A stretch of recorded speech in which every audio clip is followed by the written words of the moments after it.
Unit 6 is developmental psychology.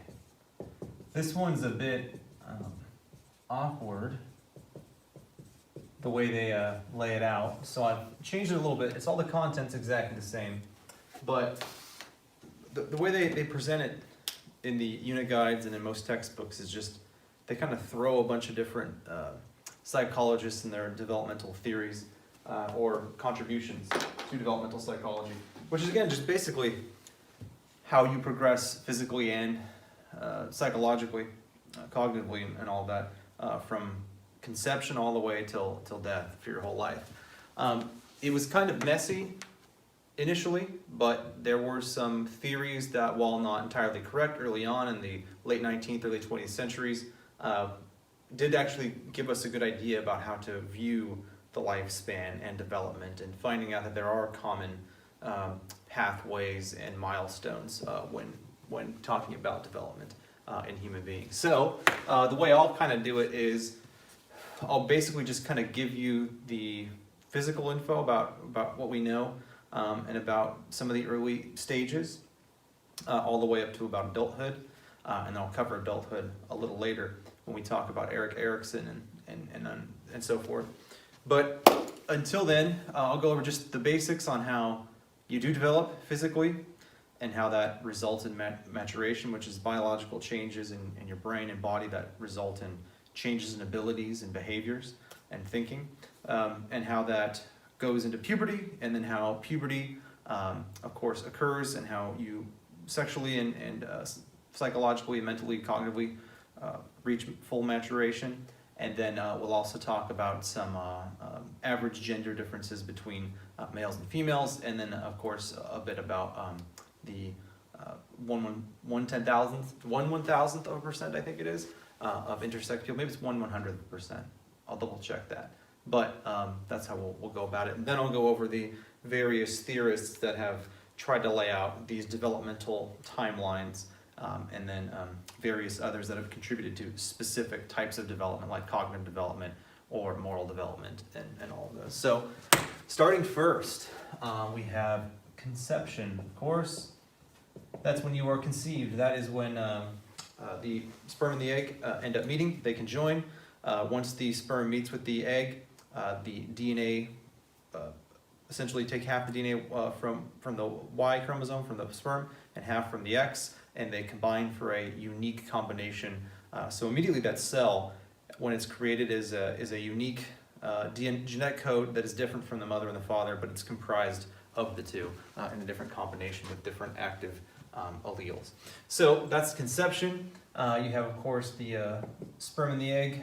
Sperm plus egg equal new cell called the zygote.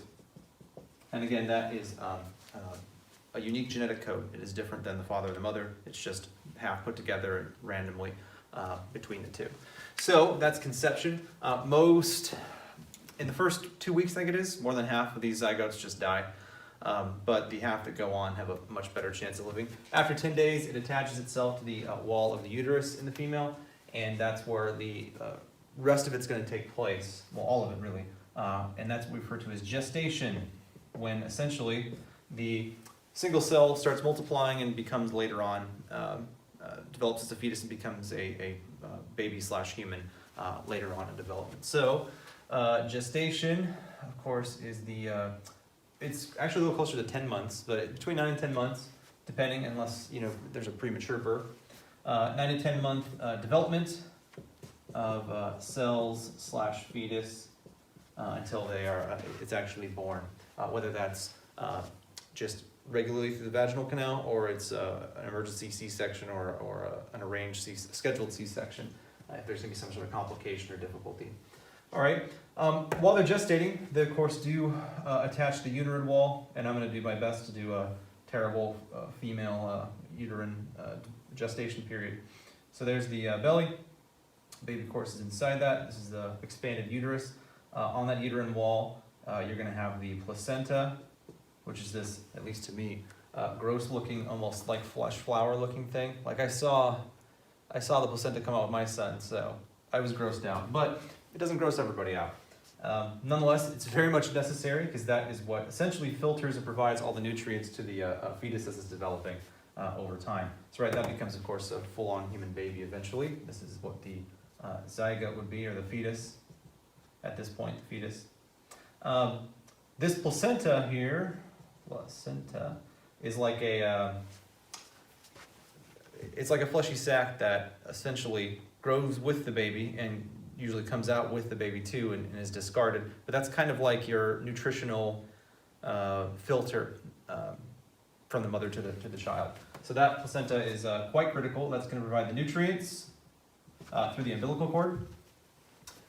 It's going to also provide the oxygen, and it's going to filter out any unused or discarded materials from the fetus, because the babies don't have, I don't know when a baby actually, or a fetus actually has like fully functioning kidneys, but initially they don't, that's for sure. So the placenta does that for them, filters that out. So you need that, obviously, or the fetus will die and you won't have a baby. So that occurs over 9 to 10 months, and out you come at some point. So what we focus on here for this gestation period is it's actually quite critical for development. There are a lot of things that can go wrong here, and there's a lot of environmental factors that could influence and do influence how the fetus develops, and it can also affect their brain development, which means it could affect their cognitive abilities, behavior, their personality, the likes, dislikes, their temperament, like the intensity and frequency that they react to things as far as emotionally. It's a very important period, and if that doesn't go ideally, then you could potentially change, alter, or damage that future person permanently. So there are several factors that go into this. During this stage of gestation, the presence of hormones are a major factor. The quantity of testosterone and estrogen are actually quite important for development of the brain and other features too. So we know, for example, that increased exposure to testosterone in the womb, for whatever reason, in males and females, makes them slightly better regarding spatial intelligence. Like they can mentally rotate shapes and plug things in and are more aware of their surroundings and direction. Largely, and it has an positive correlation with this presence of high levels of testosterone. It has other behavioral implications too, but that one's pretty consistent. Same with their temperament regarding aggression too. But yeah, the presence of hormone to the fetus during this gestation period does have a major impact on brain development. They don't understand why exactly, but it does alter in some way the neural connections and circuits of the brain going forward. So hormones, those have to be aligned properly to get normal development. A lack of them or an excess of them they have major behavioral and cognitive and developmental implications. So hormones are a major impact. You also have nutrition, obviously. This is why it's so important that women, when they are pregnant, that they get proper nutrition, because if you deprive the child of any nutrients that they need, whether it's some sort of vitamin, mineral, or it's just calories, or it's a particular macronutrient like a fat or proteins especially, which are kind of your building blocks, that will of course alter their development as well. We talked about that when we talked in Unit 5 about intelligence. One way to greatly improve the intelligence of a population is to make sure they get proper nutrition all the way from conception to adulthood, so that their brain can fully develop to its fullest capacity. Because lacking or getting improper nutrition can not only negatively affect the mother, but it can permanently affect the child, potentially negatively as well. So that's why it's always so important. And another reason why they're so fixated on this gestation phase, because not only that proper nutrition, but there are a whole host of things called teratogens, which are any molecular agent that can screw up somebody's development. I mean screw up like mutate it or make it function or develop abnormally. So these things can either be epigenetic, they can get in and actually activate or disable certain alleles and genes, which can totally cause your developmental process to malfunction as your brain and body are forming and the neurons are connecting. So some examples of teratogens are viruses. Certain viruses can do this. You can also have toxins. So, for example, why can't I think of any off the top of my head? Toxins. Oh, you're not supposed to get too much mercury or caffeine. Things like that can negatively affect their development. So most women are advised not to eat they're not advised to eat any fish at all or a very low amount because fish, for whatever reason, have a much higher rate of mercury inside them than other entities or plants that we eat. And that can actually negatively affect them. So any toxins like that, any sort of poisons, any sort of chemical toxin, there's a whole host of them that can negatively impact the development of the fetus. And it can negatively affect the mother too, but the fetus is the one that's going to be affected far more, generally speaking. So viruses, toxins, and that could be any chemical or molecular toxin. Radiation is another one. So any exposure to excess radiation, whether it's knowing or not knowing, usually it's not knowing because you can't usually feel radiation, that could alter the gene sequences and activate or deactivate certain alleles or cause mutations and cause the development to screw up. It's actually quite astonishing how many people develop normally, considering how many things can go wrong in this stage. So viruses, toxins, radiation, and technically even stress too. The presence of high amounts of cortisol and stress hormones in the mother can negatively impact the development of the fetus. It also deprives the mother of energy and resources that are being used to address the stress reaction.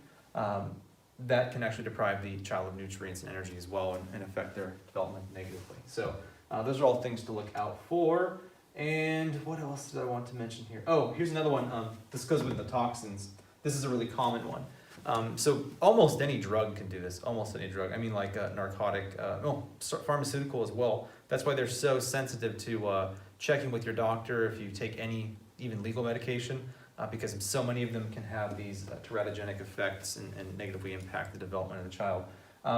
But also, one of the most common ones, and often unknowingly, because sometimes women don't know they're pregnant for a few weeks or months even, depending on the particular one. And if they're consuming alcohol excessively or for a prolonged period of time, or using certain medications or taking certain drugs, legal or illegal, they're going to risk negatively impacting the development of their child. And one of the most common negative impacts is alcohol, specifically a syndrome called fetal alcohol syndrome, which can actually cripple the child physically and or cognitively as they develop, because the presence of alcohol is too high and it damages the cells and DNA as they are forming, which would permanently screw up the future person. So that's why people are so sensitive to this gestational period as far as the mother's reducing stress and trying to keep anything that is potentially could have a teratogenic effect on the fetus from occurring. So when they do pop out, there is a normal sequence of development that most humans abide by. Now there are some ranges here, so it doesn't mean you have to be particularly worried if you or a sibling or your kid or whoever is far behind these measures. These are averages, so you can have some people be just fine and hit these milestones way late, or be just fine and have them hit them early. It's all over the place, but there is a general pattern here to this, and it is biologically based. So before I go into what those are, one of the people that really demonstrated and proved that your biology is key for your development, that your development isn't just random, like you don't randomly get these abilities. There's actually usually a specific order to when you get them, and they're triggered biologically by our common human genetic sequences. Now there are some variations, obviously, which gives us all of our characteristics and ability differences and physical differences, all that stuff. But we do have a very common set of developmental patterns and milestones. And that is linked to biology. And the guy that actually first sort of asserted that is a dude named Konrad Lorenz.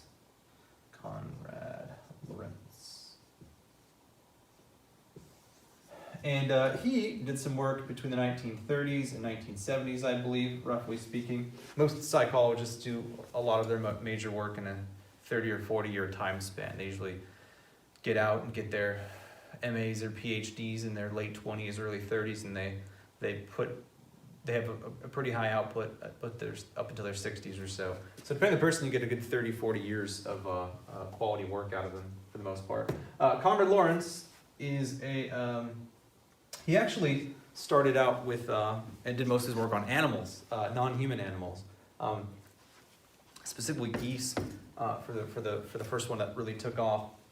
But even though he was studying animals, non-human animals, he does sort of discover this pattern to development, and that it was his assertion that it was biologically based, because it couldn't be environmental if you put all of these animals and raise them in separate scenarios without any influence from a prior generation or another person, and they still develop the same.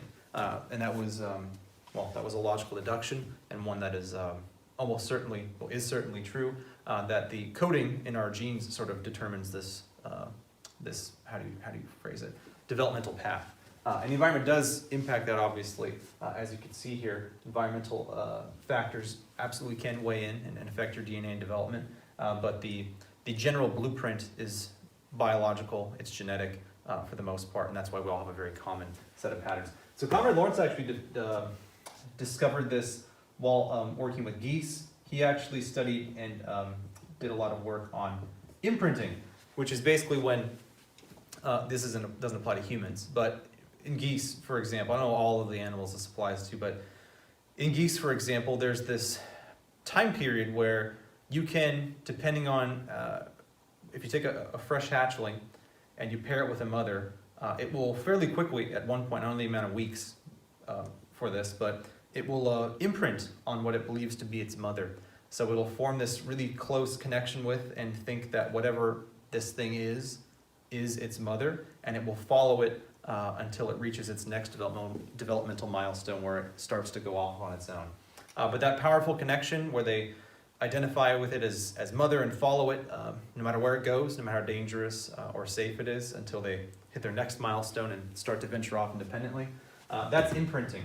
And he did find that you could sort of do it to different non-goose objects as well. I believe they did it to, I don't know if he did this one, but I know that they've actually gotten geese and ducks to believe that like a ball is their mother, or a human is their mother, and they get them to imprint on the ball or the human and then follow it around like it's mom. So he did discover that, and did research on that. And again, his assertion was it laid the groundwork for developmental psychology, in that we have that biological programming genetic code that largely dictates this. So development is a largely biological process. So that's what he's important for. I remember when I first taught this class years ago, and then they just had this in the, they didn't say why, they just had this in the list of required topics. And I was like, why do we need to know about imprinting in geese? I don't understand why that has to it. But I found out a while later what his actual contribution was. Had to do some digging, but found it nonetheless. So, imprinting. And also, too, he was he also laid the foundation for what are known as understanding critical periods. So you do have this biological, developmental path that's sort of written in your genetic coding with, of course, environmental factors, but the blueprint's already laid out.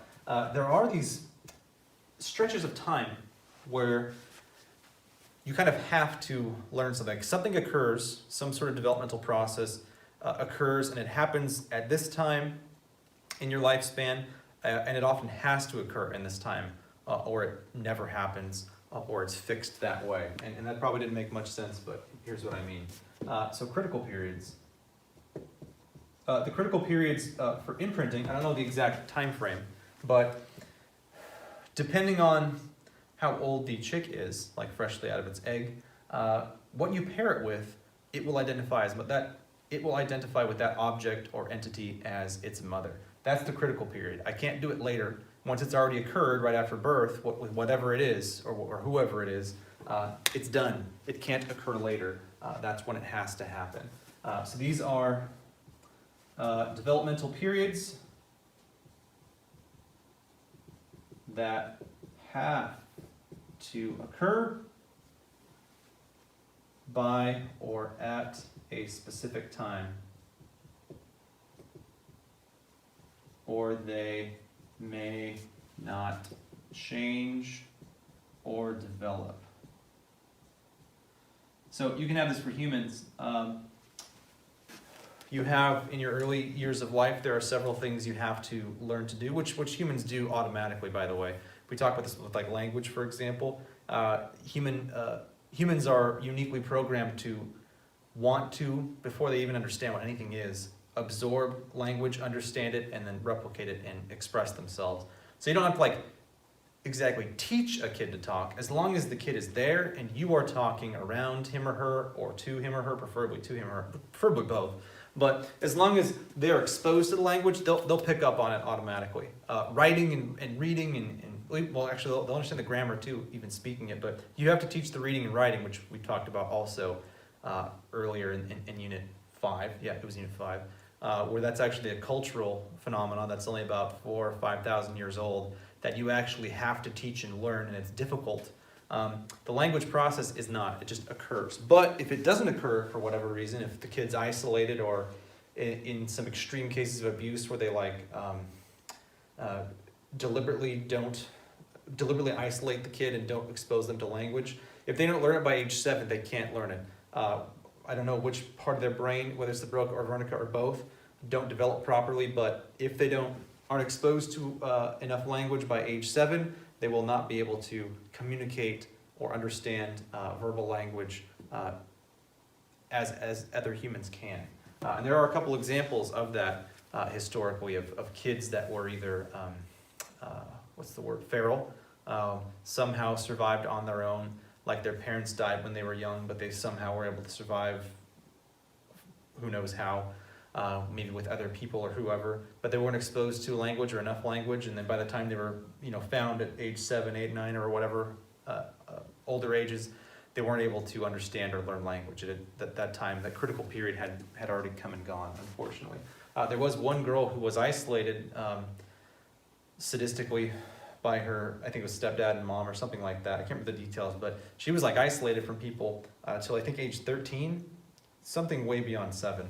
And she could not learn language. She could learn how to mimic words. I don't want to say like a parrot, that's not quite correct, but she could learn the words for things, but she could not put them together and generate them, even consciously. Because I mean, if you think about the way we're talking, or I'm talking, or you're listening, or whatever, it's just flowing out. I'm not like thinking about each word that I say. So whatever mechanisms in our Broca or Wernicke areas that do that, if you don't develop them by age 7, they don't develop. And you might be able to make sounds or words or even identify things, but you won't be able to use grammar, understand, or communicate effectively without that. So that's a critical period. And Konrad Lorenz was a, what's the word I'm looking for? Foundational, a very significant psychologist for that reason. He does alert us to these biological developmental paths. Of course, initiated by our genes and our connections of neural networks, and then these critical periods too, where depending on the animal or person, you have this fixed amount of time where they have to learn something. If they don't, it won't change, or they won't learn it properly. So that's his contribution to developmental psychology. So let's go over a couple motor skill developments, and then we'll do some other infancy stuff before we move on to older children and adolescents. So, Konrad Lorenz. So, motor developments. That's we'll do motor and cognitive. I'm going to include language in that with cognitive. I don't have a ton of it, like every single milestone for kids, but here's a basic framework for how most kids develop on average as humans normally. So, by 2 to 3 months, they should be making eye contact or smiling socially, not just randomly smiling, but smiling when they see you or something like that. In that 2 to 4 month range, that's showcasing normal development. Obviously, the earlier, usually the better, but you can have examples where they learn this stuff later and they turn out to be just fine, average or above average people. So, motor and cognitive development. 2 to 4 months, you want to be able to maintain eye contact, track with their eyes, focus. eye contact, social smiling. And I don't mean just smiling at nothing, smiling because they see their mom or their dad or something like that. 2 to 4 months, I should put month, not year, month. By 4 months, as far as motor, that's cognitive obviously. As far as motor development goes, they should be able to hold up their head, meaning you should be able to sit them up or whatever, and they don't just lunk, they don't lunk back. By the way, if you didn't know that, for newborns, up to like 4 months or so, you really have to like hold their head and their body because their head is actually too large to support itself. It could actually really hurt them. So you always have to hold both until they can, of course, maintain their own head weight, which is starting about roughly 4 months or so. By the 6-month mark, they should be able to roll over. And again, these are general, like there's ranges, like any kid could learn this between, you know, the 4 and 8 month mark, but 6 is about the average. Roll over, and they're also at this point supposed to be able to, I believe, move objects from one hand to the other. They should be picking things up, even if it's all their fingers, and they should be able to exchange them from one hand to the other. So hand exchanges. At about 8 months, they should be able to sit up on their own and or begin the process of crawling. They should be at least trying to at that point. And again, there's a range here. Like you can have kids that develop this, especially the motor stuff, late, and they end up being just fine as far as their coordination and motor ability later in life. And this is also the point when they should be able to start grabbing things with 3 fingers or even 2 fingers. I'll put 3 finger grabs. That's a fine motor skill. Nonetheless, that's a motor skill. And they also might start babbling at this point, making noises. Sometimes they can be speaking and saying words. It's rare, but it can happen as early as 6 months. Is really early, but it can occur. But by 8 months, they should be trying to make noises in some sense, like just making any sort of noise. So we hear that goo goo gaga, that sort of stuff. You might even hear a couple early mamas or dadas or something like that. Even though they're not saying the word, but they're making the noise. That should be occurring at roughly the 8 month mark. And again, there's a range on that, which can be later, and they can be just fine anyway. By 12 months, they should be walking. And that could be assisted or unassisted, meaning like you could be supporting them partially as long as they're moving themselves, or maybe independently. So some kids can develop that super early, and other kids can develop it later. Again, the motor skills aren't quite as critical as far as the time it takes them to learn. And this is the point where they should be at least using 1 word. So they should ideally be able to say 1 or 2 words at least by this point, the year mark. You can have those speech delays and still be okay. But if you're at that point and it hasn't happened yet, you should start looking into maybe a speech therapist or whatever. Usually the state provides those. If not, you can look at other ways of getting it. By 18 months, I actually forget it for 18 months. 18 months, they should be walking unassisted. Yeah, so I'll just put 1 to 2 years.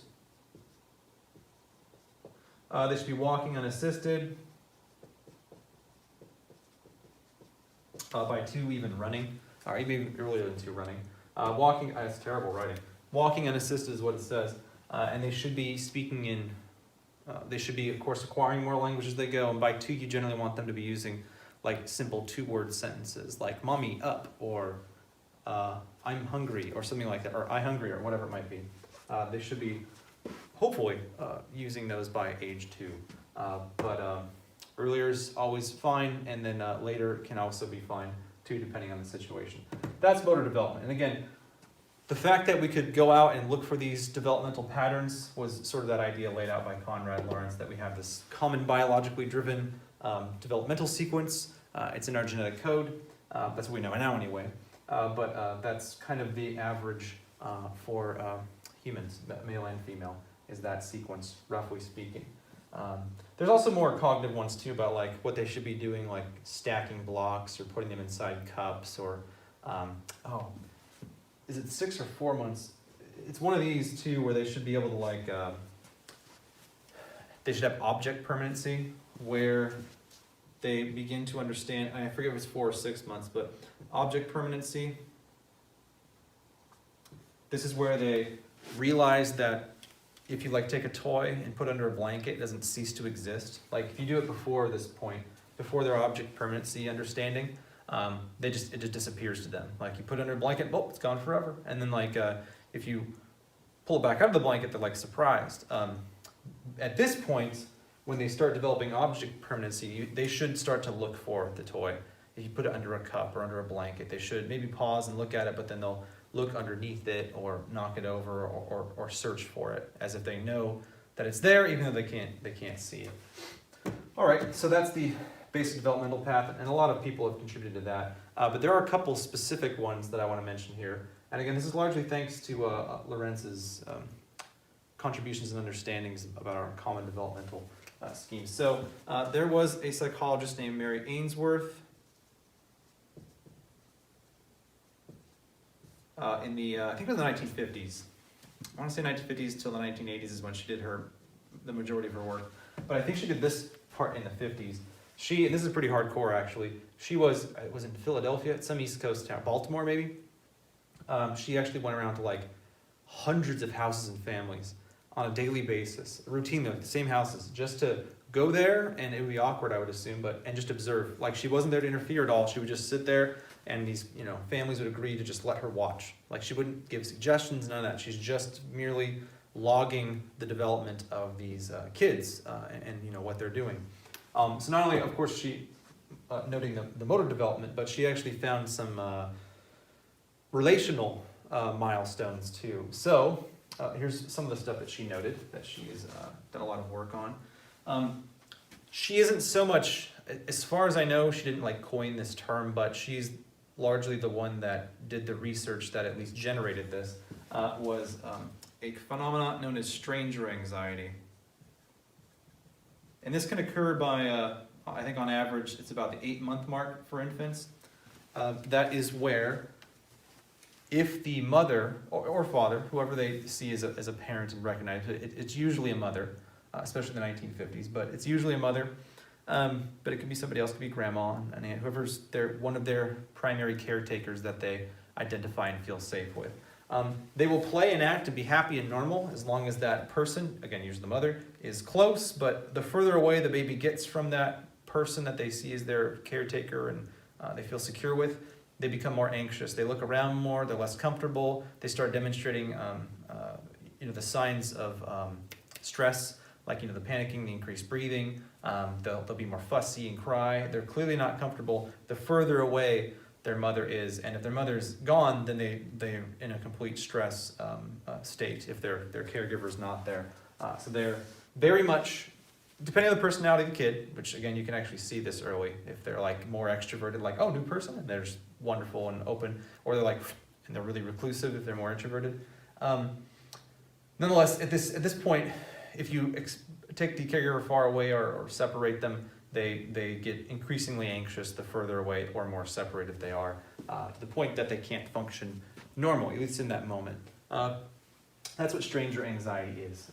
All right, and then also by about the 1 year point, and it can develop sooner or later, but certainly by year 1 is the average, you have what's called an attachment bond at about the 1 year mark. And again, this is Mary Ainsworth's work, and sometimes I confuse these, but I'm almost positive that is her primary research contribution, besides, of course, logging all this data that helped us develop all of these things.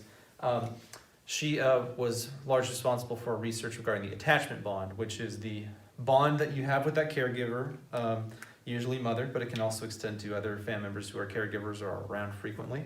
Like my kids see me all the time, so even though they were slightly more attached to their mother, who does choose to stay with them till they're about 2, and then we send them off to preschool. She wants to stay home with them. So they always had a slight preference for her, but they were just as comfortable with me because I was around. But if I wasn't around enough, or I didn't like kids or whatever, I wouldn't get that bond. Nonetheless, they can form an attachment bond with their caregivers, or even sometimes their siblings if they're familiar enough. I remember my parents used to, I'll tell that later. Attachment bond is where the kids will, they're largely aware of the scenario. So once a parent, it's clear they're gonna leave, like they set them down, or give them to somebody else and they're walking off, or the kid's getting the idea that that the parent's going to be leaving them, whoever it is they're really attached to. They'll start exhibiting stress, sort of similar to the stranger anxiety. That of course is more so a fear of other people and distance, but this is just an attachment even if they're familiar with the person. Like even if it's like say their grandmother who they know, but they don't see every day. The separation from the mother, even though it's the grandma they're familiar with, they will exhibit stress responses and cry and fuss. And then, but you can help it out too by putting people who are close with them. Like remember my parents said that when my brother, he's younger than me, they would ever like go, out to do something and my grandparents would watch us. My grandparents were wonderful. My brother would just scream and cry, but if you put me next to him, he would just stop crying because there was some sort of familiarity or attachment bond there with a brother. And I know my kids have that too. The youngest ones in descending order feel that with their older siblings. So it's kind of a cool thing to see as a parent. But that's the attachment bond. And also, they are incredibly happy when reunited with that caregiver or person, even if they think that they're going to be reunited with them shortly. So like you can see examples of this too, like it's adorable. You see this with my kids and any kid really. Like even if they hear the voice of me or my wife over the phone, they immediately like pick up and smile and get happy, or you FaceTime them or whatever. And when you enter the room, they just light up. They're so happy to see you because they form that attachment bond with you. And the two are definitely linked, but I think this kind of covers this as a blanket term as that attachment bond, and that forms by about year 1. I'm trying to think if I want to talk about anything else. Oh yes, there's something else I want to talk about before we move on to the next set of topics. So Comrade Lorenz and this whole developmental path scheme, he linked it to biology, and that actually is kind of its own offshoot. It's what we call the maturation process. I think I mentioned that earlier, but I didn't discuss it. Maturation process, it's basically the link between biology and your development. It's how I'll say physical biological changes. Physical biological changes in the brain. This obviously includes the rest of your body too. Like you can't walk until your ligaments, tendons, and muscles are developed enough to support it and are coordinated enough, but even that's linked to the brain. How physical biological changes in the brain result in ability and behavior changes. And we can see a pretty common developmental path in humans, broadly speaking, there as well. I'm sure all of you know that if you had to sit here for 20 minutes and listen to me talk like you're probably doing this video, and I'm sure by now half of you have drifted off and gone away or have to snap back into it. If you had to sit there and compete with a 3-year-old to see who could listen the longest, almost certainly you would win, right? And the older you get, the more you're able to do that. That's not a coincidence. People just arbitrarily mature. It's actually physical changes in the brain that allow you to do that. We kind of mentioned it before. Mostly it's increasing the strength of development and number of connections in the circuits in neurons in your frontal lobe that allow you to focus and practice impulse control. So if you even though you're bored or you're hungry or whatever, you can kind of like put that aside and focus on what you know you need to do that helps you out. And your judgment, all that improves. And that occurs slowly over time, but that's not just random. You don't just randomly get better at those things. It's because you're actually physically changing the composition of your brain. You are adding neural connections or strengthening them over time in your frontal lobe, and the how can I phrase this? The determining factors in your behavior and ability shift from the more primitive parts of your brain, the limbic system, and they begin to shift more towards your frontal lobe, which is why, a toddler throws a tantrum and it's not enjoyable, and you of course try to, use positive and negative reinforcement to avoid them.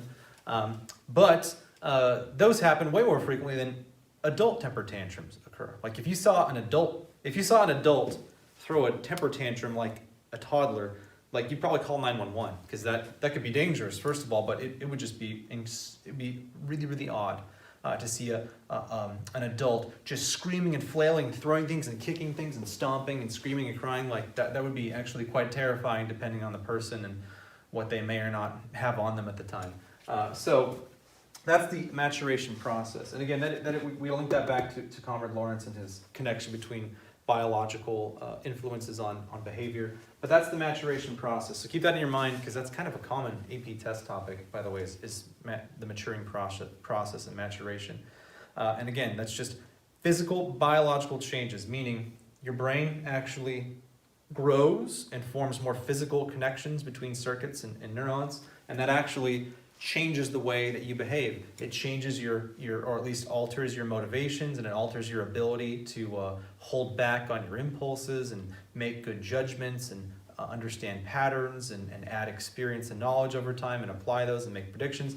That's all part of the maturation process, which is why you can't expect a 3 or 4-year-old to sit here for 90 minutes and listen to somebody or do an algebraic equation or think in the hypothetical about what if I did this. They literally can't do that yet. They don't have the hardware developed quite yet. Certainly they don't have the software yet, but they don't have even the hardwiring in to accomplish that. That occurs over time, slowly, as the brain physically develops and changes. That's the maturation process. So, having said that, there are ways you can interfere with that. We've already mentioned some epigenetic effects in gestation. Those can obviously curtail proper development or normal development. But also, you can have environmental factors in actual parenting. Now, we do know, and we talked about this earlier in Unit 1 and 2, your genes in biology do have a much larger causal role in your abilities and predispositions and all of that, but it's not all of it. It's only about half-ish, depending on the specific topic, ranging from like 40 to 60% of the responsibility for any particular ability or predisposition. There's still, a lot of room for social influences, or just not even, I don't mean society, culture specifically, I just mean like actual environmental issues like access to normal nutrition and safety in a less stressful environment, things like that. They all factor in. And then of course our own motivations and drives also factor into our behavior, which again you can tie back to genes as well, largely. But nonetheless, you can't interfere with it. And what I mean by that is, early on, the parents can screw it up intentionally or unintentionally, or haphazardly, by exposing the fetus or the child to harmful agents, teratogen, whatever it might be, or they can deprive them of nutrition, but they can also emotionally deprive them. And that's what I'm talking about here. So we already know about the physical stuff. Obviously, they don't get enough nutrients, they don't develop properly. Obviously, if you don't, if you're exposing them to harmful teratogenic chemicals or whatnot, they're going to develop improperly. But you can actually do it just by your interactions with them. So here's what I'm talking about. And you can thank the very, very, very controversial and, well, largely unethical, but still important research by a guy named Harry Harlow, who I think was a contemporary of Conrad Lawrence. They didn't work together, so far as I know, but I believe they were doing their field work at around the same time, between the 1930s and 1970s. Harry Harlow had some very infamous experiments with developing primates. It was a specific type of monkey, I can't remember which one. It's one of the smaller ones, not like a great ape. But nonetheless, they're still very social creatures, and he wanted to see to what degree social contact influenced their development. So Harry Harlow, again, I can't remember the type of monkey, but he did several monkey experiments, ones that would certainly be denied ethically by the animal board. So what he would do, there's kind of 3 things. One was the pit of despair experiment. That one's absolutely grotesque. But on a less unethical note, he did an experiment where he tested to see how monkeys developed with regarding their physical affection with their mother. So he took monkeys that would have a mother, just a regular, other warm-blooded monkey mother, and then monkeys with ragdoll mothers. So obviously not a real mother, but it was just literally a doll, like a cloth doll with a bottle, and then a wire mother. And he noted that the type of mother, obviously the optimal one being the actual monkey mother, actually impacted the monkey's social development. They developed more pro-social behaviors, so behaviors that got them accepted by other monkeys and led to positive beneficial behaviors and a larger, more enjoyable lifespan. With the highest scores being with the regular mother that had regular affection and contact with a cold-blooded creature and got the care and attention. The cloth mother did the second best because at least they could still sort of get that physical contact and cling to the mother, even though it wasn't necessarily clinging back. They still had that. But the monkeys that did the worst, and again, it was a pretty clear tier, step down between each type. The wire monkeys did the worst because it was difficult to cuddle with or feel protected by or embraced by a wired, like literally a metal wire mother.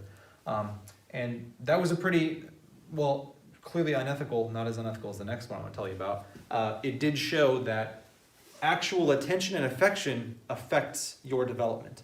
So whether it's tied to the monkey being more stressed because they don't feel like the wire mother or the cloth mother is attending to their needs, or they feel less physically comforted, which can reduce their stress.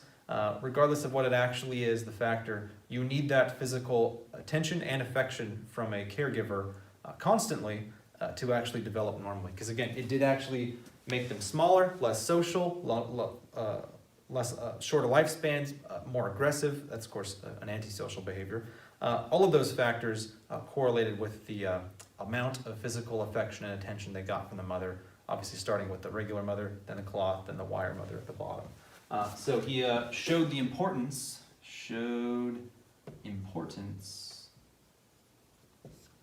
of affection and attention. And obviously the less physical comfort and attention you get as a primate developing, and this applies to children too. They didn't do these experiments on kids, thankfully, and thankfully they don't do them on animals anymore either, but it was important for us to find out how important that actually was to have. The pit of despair thing that I mentioned, the terrible research, those were certain monkeys he actually isolated in what was called the pit of despair, a terrible name and a terrible experiment, but he actually completely isolated these young monkeys from birth, never got a mother, never got any social interaction, gave them food and all that stuff, but when he would introduce them to society, they could not assimilate. They were incredibly antisocial, much smaller, much more stressed, much shorter lifespans. They were essentially a crazy version of what you think a monkey would be. Just like a person, if you were to isolate a person, that can have a very damaging effect on their psyche, their mind, their physical development, their stress. It really says something when you look at prisons, which are essentially taking the most. You obviously have some people that were falsely imprisoned or imprisoned for nonviolent crimes, but we're talking about the convicted, actually guilty, violent, aggressive rapists, killers, etc. When you put them all into one location, and the worst thing you can do is put them in solitary confinement and isolate them from somebody when the only other people they can interact with are other highly antisocial people, like that says a lot about humans. That we actually do better even with awful social engagements than we do with no social engagements whatsoever. So that is so the importance of affection and attention on normal or healthy development. And they didn't use the extreme measures of this experiment to corroborate this and extend it to human development as well. But they did have a much more ethical way of noting the impact of affection and attention on kids. So, first let me talk about a topic which is referred to as temperament. Temperament is it's a biological predisposition. So again, this is part of the personality you inherit from your mother and father or the combination of their genes. So it might not be like, oh, this is your dad's temperament. Oh, this is your mother's temperament. It can almost certainly and almost always is some variation of that. So you usually see qualities of the mother and the father in the child, but it doesn't mean that it's just a carbon copy right on down to the next generation. It is inherited largely, and is largely genetic. So temperament it's a part of personality. It's like one of the earliest personality markers you can see. This is basically how can I phrase this? How intensely and how frequently children respond to emotions or situations. So certain babies cry much easier than others. Like they cry more frequently, they cry much more loudly, they cry much more intensely. That's kind of with the loudly, but like, I mean, not just making a scream noise, they're actually like flailing, they're turned red, lots of tears, saliva, all that stuff. That's largely temperament. And it's kind of bimodal, like they're either, well, there's a spectrum, but it's kind of a two-sided spectrum where they either cry and are difficult and frustrated often at the extreme. Those are the difficult babies. And you have the other extreme, which are those complacent, relaxed, happy babies that are just super emotionally stable, almost never cry. If they do, it's very short and it's not very intense. That's sort of the spectrum you have here, but I'm just gonna give the two titles that you would use, which are easy babies and difficult babies. So that's preset, and you can tell almost immediately where your kid falls on that spectrum. First couple months, you'll have an idea if that kid's gonna be more towards the easy side or on the easy side, or more towards the middle or more towards or on the difficult side. And there's not a whole lot you can do to change it. If they're difficult, they're gonna be difficult, probably forever to a certain degree, but it's not actually hopeless in that it's just like, well, that kid's just gonna be difficult no matter what, or oh, that kid's gonna be easy no matter what. They actually found you can improve it slightly. Now again, you're not gonna go from the most extreme case of difficult baby all the way over to completely complacent or vice versa, but you can actually shift it more towards the center at least, especially with the more extreme cases. So again, easy baby, happy, complacent, also consistent too, like consistently eats and naps at the same times. Difficult babies, of course, are generally unhappy. I did happy with 1P. There we go, fix that. They're generally unhappy. They are fussy, like they cry or whine often, and they are often inconsistent with their sleeping or eating schedules. You can have some variance. Obviously, there's stages like when they're teething or they're going through a developmental milestone in their brain. They might struggle with consistency in sleep or eating, even if they are an easy baby. But across the span of their development, they'll generally be more or less of one of those two, unless they're, of course, right dead on the center. What they found was your parenting, and this again corroborates Harry Harlow's findings, can affect how easy or difficult that they are. So again, you can kind of rein them in towards the center. Obviously, most people don't really need to rein in the easy babies because they're easy and enjoyable, but certainly they want to rein in the difficult babies because it's just not a good experience for anybody if the baby's just constantly upset and constantly stressed out and constantly crying. Even the best parents are going to get exhausted and worn out doing that all day and waking up constantly because they don't have a steady sleep schedule and all that. So you always want to improve it for the baby. It's healthy for the baby to not be stressed out and be consistent in their feeding and sleeping so they can develop properly. But it's also good for the parents because they'll burn out and then they might end up presenting their kid and treating them worse in the long run. So they found that parents that gave more attention and physical affection and verbal affection too. So like speaking softly to your baby, rather than like saying, be quiet or stop crying or whatever. Ones that were more compassionate, gave more attention to it, so didn't let it cry for too long. If it did cry, they immediately tried to console it, at least for the first year. By the way, I gotta add this caveat. This really only applies to the first year or so of life. After a year, when they can communicate better, it doesn't just mean you have to drop everything and stop them from crying, give them what they want. That's actually damaging. You can actually turn them into spoiled brats if you do that, if they get further along in the 2 and 3 year old range. First year though, for the most part, it's pretty much baby calls the shots, because if they are crying, there legitimately could be something wrong, and you legitimately have to console them, which is why people who are more agreeable and compassionate by temperament, by personality, do a much better job of caregiving. On average, that's women, but you can definitely have women who are not very compassionate, or you can have men that are more on the compassionate side and do a better job. But if you took the whole group as a whole, for men and women, and weighed their agreeableness and their compassion, women tend to do better. They tend to be more patient, more caring, more empathetic, and more compassionate than men do. But there is individual variance, obviously. And there are some evolutionary factors in that as well. But nonetheless, you can vary individually in that male or female category as far as how compassionate or good of a caregiver you are. Nonetheless, the more attention, physical or physical affection and care you give, the better the child does, generally speaking. So, and they tested this. They would have they basically took the babies that were easy and difficult, and they gave them each 2 variants.